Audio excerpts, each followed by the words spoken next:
And I want to remind everybody at the beginning and at the end of this, I am not a certified electrician. This video is for entertainment purposes only. Don't catch something on fire and then call me and say, look, Joe told me how to do this. I ain't telling you shit. I have a book that explains everything to me that I can read and learn. I have YouTube videos I can watch and learn.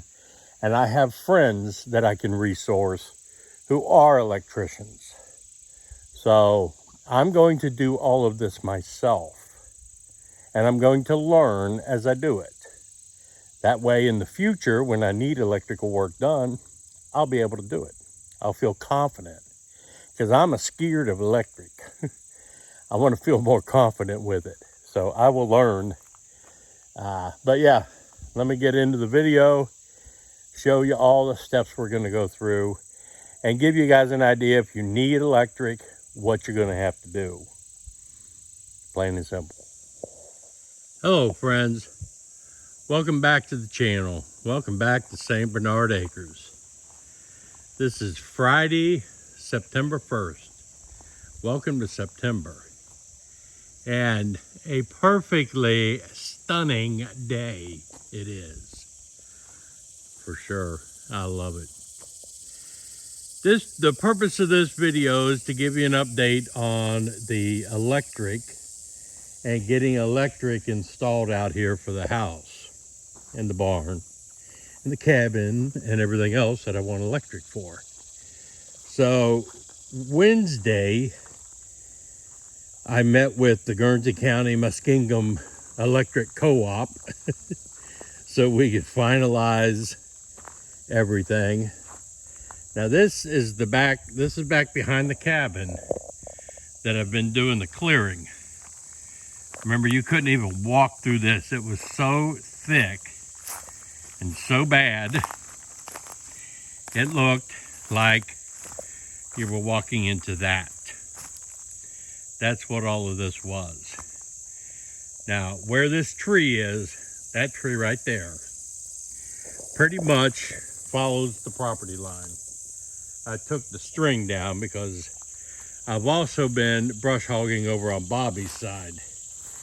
Now this is Bobby's half over here.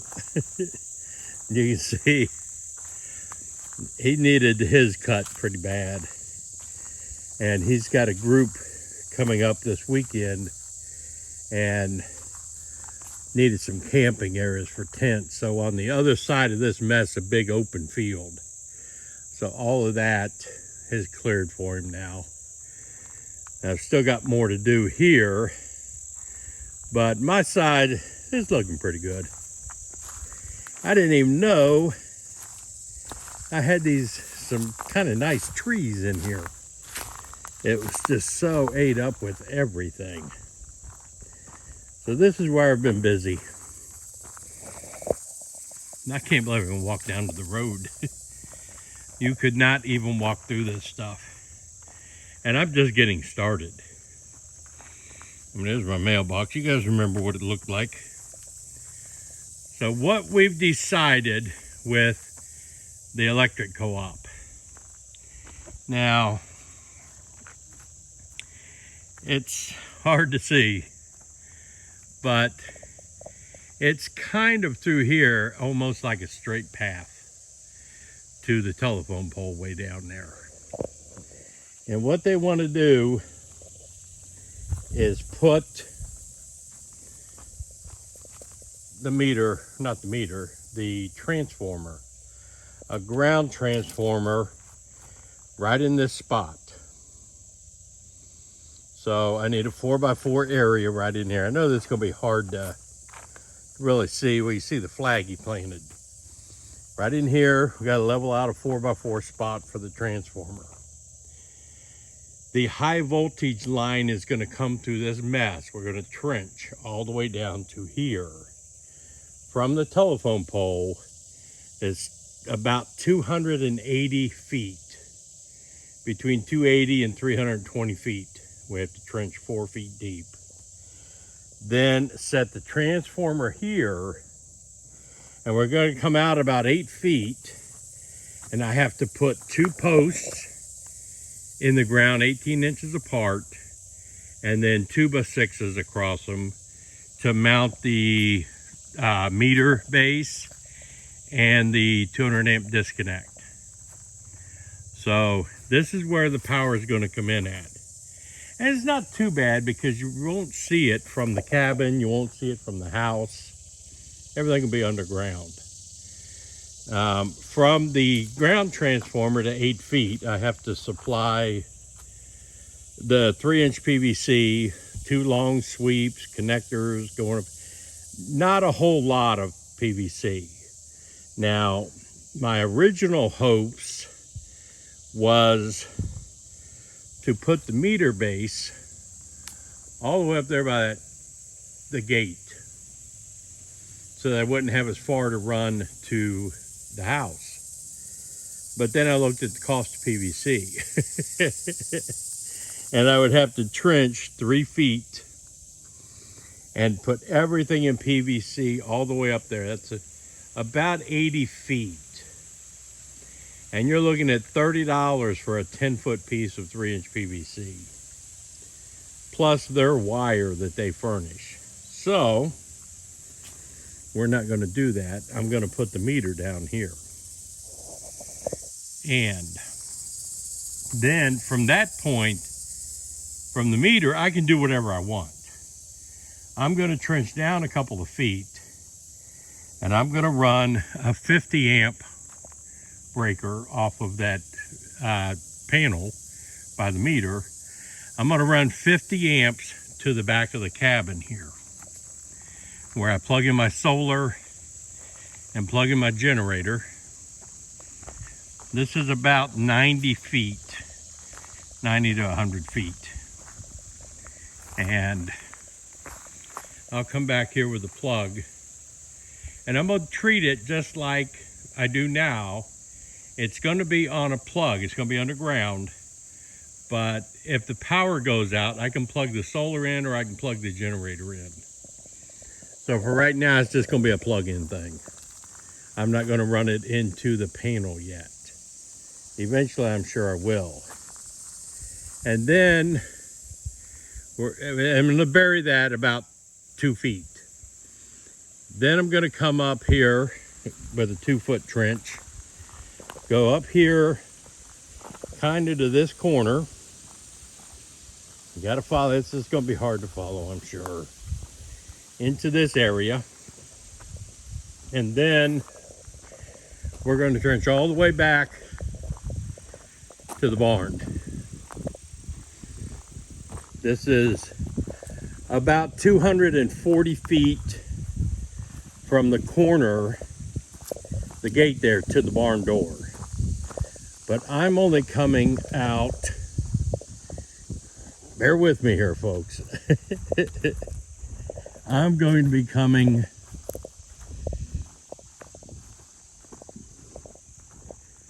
right about to here, right about where this stump is, right in this area. That's only about 160 feet from the meter to the house is going to go in here. Follow with me. I bought 300 feet of 224 wire. It ain't cheap, but $1.50 a foot. So with tax, that was $481. That will get me to my house from the meter, 100 amps. That's all I need. So that's going to come to the house, which is going to be sitting right here. Then I've got 100 feet of 224 wire I'm buying off of a guy for the barn.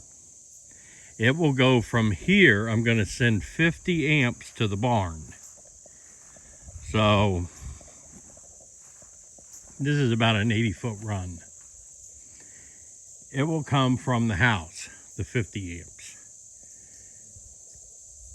Trust me, I won't. It's going to be more than I'll ever need in the barn. I don't weld. I don't have any 220 going on. You know, some saws. That's about it. Primarily, it's going to be for lighting and charging batteries and things like that. So that's the path of the wire. And like water, I am going the path of least resistance. So this I brought out here. I have to take to the barn. This is a 125 amp, 8 space, 16 circuit load center. Basically a breaker box. This is what's going to run the barn. I'm going to have 100 or 50 amps going into this box, and I'm going to have all of this is coming off obviously. But this will run everything I need for receptacles in the barn and all the lights. All the lights are LED. They're going to run on 15 amp circuits. These are all 20 amp circuits, 20 amp breakers. But the guy set this up. He was remodeling his house. He set this up for temporary electric. Once he was finished, he didn't need this anymore. So I paid $40 for this, all of this. Not enough wire to do me much good, but you know, I'm supplying my own wire anyway. If this wire was about 30 feet longer, it would have been even better. But I don't even know what this wire is.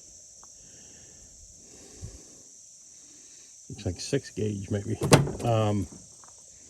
Anyway, so this will do all the circuits when I wire the barn. This will take care of all the electric inside the barn. And I've got plenty of 20 amp breakers. I have some 15 amp breakers. Let me show you what I had at home that I brought out here. I have these breakers. I don't remember where I got them, when I got them, or what I got them for, or if I even paid for any of this, if somebody just gave them to me. I've had these for a while, figuring someday I might need them. I've got one of them, it was a double 30, is in the cabin, in that service panel in the cabin. But I got a double pole 15, got another 15, another double pole 15, single pole 20s, double 20, a single 15. So yeah, that's all the circuits I'm going to need. I'm going to replace at least one of those 20 amp circuits with a 15. So I can have different lighting set up. But like I said, the reason I go with 15 amp for the lighting, number one, that's all you need. Number two, the wire is a lot cheaper. So what I save in wiring will make it worth my time to swap this stuff out to 15 amp. But that's part of my solution for electric out here. Let me show you some other stuff now. Now this is a double pole 100 amp breaker and a double pole 30 amp breaker. This will go into the meter base, the disconnect below the meter base. This is what power is going to come from. 100 amps to the cabin, or 100 amps for the house and 30 amps for the cabin. I think I said 50 before. I'm only going to run 30 because that way I can run 10-2 wire. That's right. I just need 10-2 underground wire and I'm good to go. I only run 20 amps in the cabin right now when I'm coming off of my inverter or the generator. I'm only using 20 amps and it runs everything I need. So I plug in a 30 amp circuit and service and I'm good to go. So I've got those two breakers. Those were $43.60 for the 2-pole 100 amp and $12.60 for the 2-pole 30 amp. Then I bought these things, were $4.25 a piece. This is so I can run my wire down for the house. And like I said, I was going to come put that in the house, and from the house go to the barn. Well, until I get the house done, I have to junction the two lines together from the barn and from the meter. So I have this plastic little junction box here, watertight. These things, I put the wires in from each side. I only need 3 of them. Tighten it all down so they're spliced together, and then I tape these off. And I just have to put them inside this junction box for right now. It's a temporary thing, but it will get power to the barn even before the house is built, and everything's already underground. So I'm going to leave a bunch of wires sticking up. It doesn't make sense, I know. But these are parts I'm showing you now. I'll explain things later.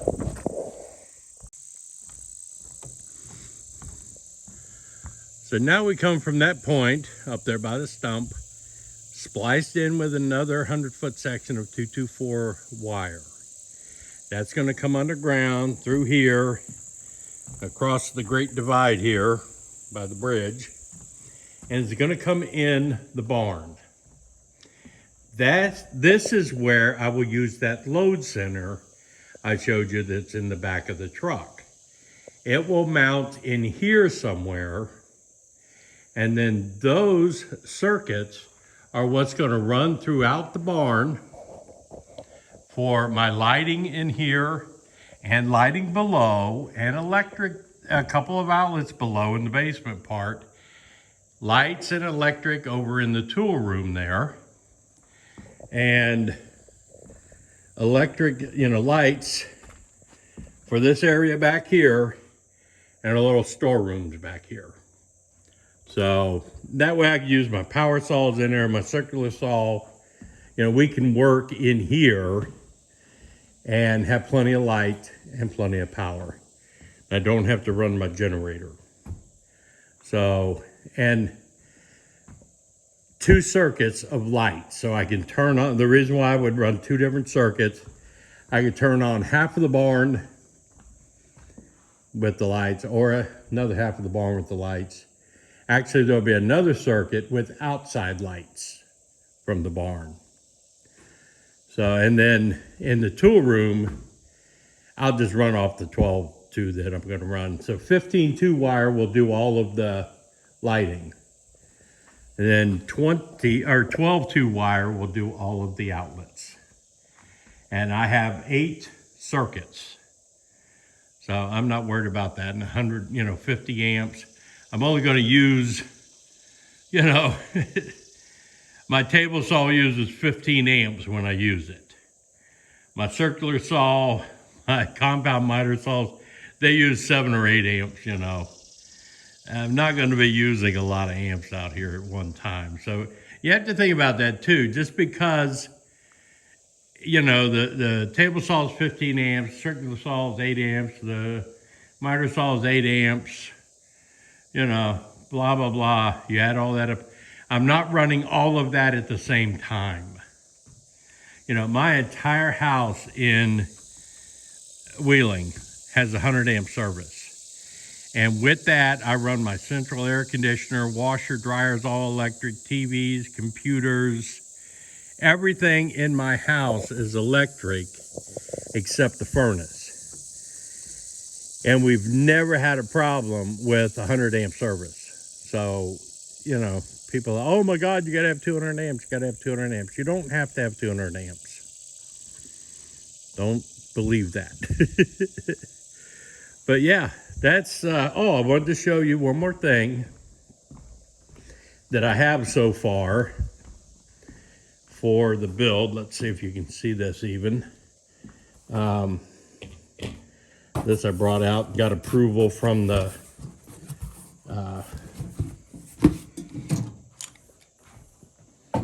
electric company. This is my 100 amp or 200 amp meter base and disconnect with 4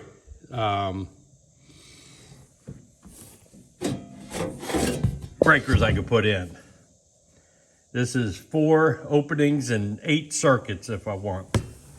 But the only thing I'm gonna do is put a double 100 in here and a double 30 for right now. Because that's all the electric I'm gonna be running. That box was $309. So for those who are calculating thus far, I don't have a thing installed and I'm up to 900 bucks so far. I've bought in pieces and wire. Now I still have to buy the wire to go from the house to the barn. I got to buy the wire to go from the meter base to the cabin. I have to buy the 14-2 wire for running all the lights in here, and the 12-2 wire for running all the receptacles in here. So, I mean, it's not cheap. The co-op came out and did all that and all their measuring because they have to send me an invoice. He has to figure up the cost. He'll send me an invoice. Once I pay that invoice, Bobby's going to come out the week of the 15th to do all the trenching.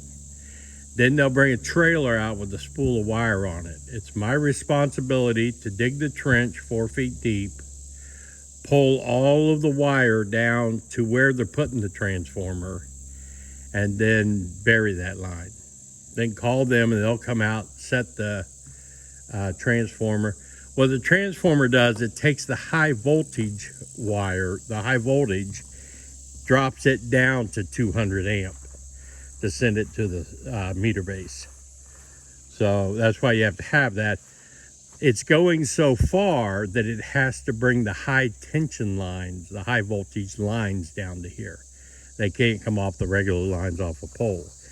The transformers on poles and stuff take the high voltage electricity and drops it down to residential use electric, basically. So anyway, that's what's happening. He said to expect the invoice to be around between $4,000 and $5,000.